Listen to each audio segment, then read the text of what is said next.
là où on apprend les rudiments de comment procéder sur la route. Donc, c'est ce petit cours-là d'encadrement condensé qu'on va faire dans 3 heures ce matin. OK? Ah, je le savais, mais je n'étais pas sûr. Je pense que suite à votre conseil, la fin de semaine prochaine, on va y en acheter un. Voyez-vous, des fois, ce n'est pas toujours un manque d'argent, des choses comme ça, c'est juste qu'on peut réaliser l'importance d'avoir un vélo adapté. Ah, il n'en fait pas souvent, je comprends. Peut-être que s'il y avait un vélo adapté à lui, là, c'est... donc, ça, on regarde dans la table des matières. Donc, on a 4 grands chapitres qu'on va essayer de couvrir aujourd'hui. Donc, les rôles et les responsabilités de l'encadreur, les ajustements morphologiques, c'est ça que je disais tantôt, là, ajuster notre vélo, les différentes techniques sur la route, lorsqu'on roule en peloton, entre autres, et surtout, et le matériel nécessaire en temps normal lorsque vous êtes encadreur. Il ne faut pas être hésitant à poser des questions. Il va falloir comme tu veux. Mais non, à un moment donné, il faut avoir un peu de directive aussi. Bon, ça se peut qu'on soit incertain, on peut consulter, que vous en pensez, faites ça, mais une fois qu'on a pris la décision, OK, go, regarde, on fait ça, gang. C'est correct, regarde, on va y aller comme ça. C'est toi qui as pris la décision ultime. La section, ce n'est pas un parcours qu'on a l'habitude de faire, ou on ne l'a pas fait souvent, vous n'êtes pas habitué, faites attention à telle situation, la route est étroite, il n'y a pas d'accotement, rouler en file indienne absolument dans ce secteur-là, la vitesse est grande pour les voitures. Il ne faut pas se gêner de dire aux gens de notre groupe, il ne faut pas penser que tous les gens de notre groupe savent tout ce qui se passe sur le chemin. Dans la journée, c'est correct.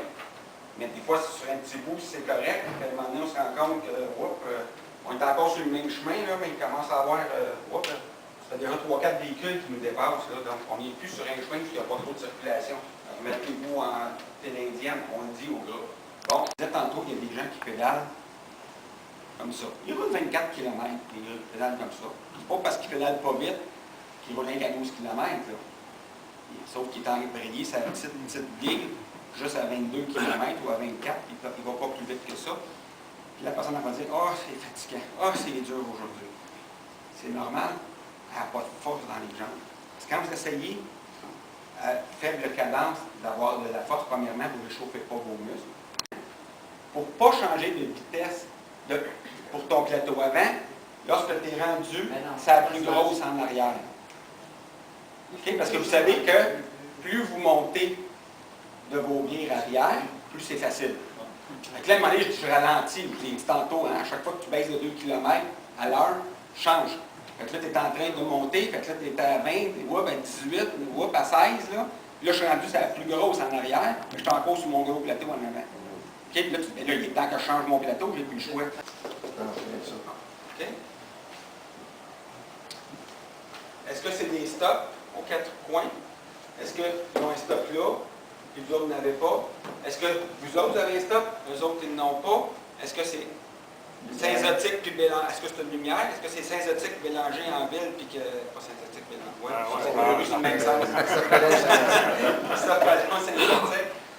Est-ce qu'on est à Saint-Augustin en campagne aux 4 coins? Bien, on peut être dans le milieu de la rue, voire même légèrement à gauche, vers le centre, faire notre stop, parce qu'on sait que tout le monde est stop, puis on va passer chacun notre tour. OK? On est un peloton. OK? Est-ce qu'encore là, je reviens à ce que je disais tantôt, le premier, il a regardé, là, puis il ne voit pas un char à 1 km alentour de cette intersection-là. Bien, regarde, tout le monde passe, puis on tourne. On continue tout droit. Il faut s'assurer qu'il n'y a pas de véhicules qui sont ici qui veulent dépasser. Okay? Parce qu'il y a des chars, des fois, qui pensent qu'ils ont le temps de vous dépasser, ils vont venir vous couper. Oui, c'est ça. Fait que, qu'est-ce qu'on va faire? C'est le serre-fil qui va caler, comme je le disais tantôt. Okay? Il va caler route dégagée. Donc, il n'y a pas de char qui a l'air à vouloir venir. Et il va se tasser un peu, presque comme s'il voulait dépasser l'autre cycliste.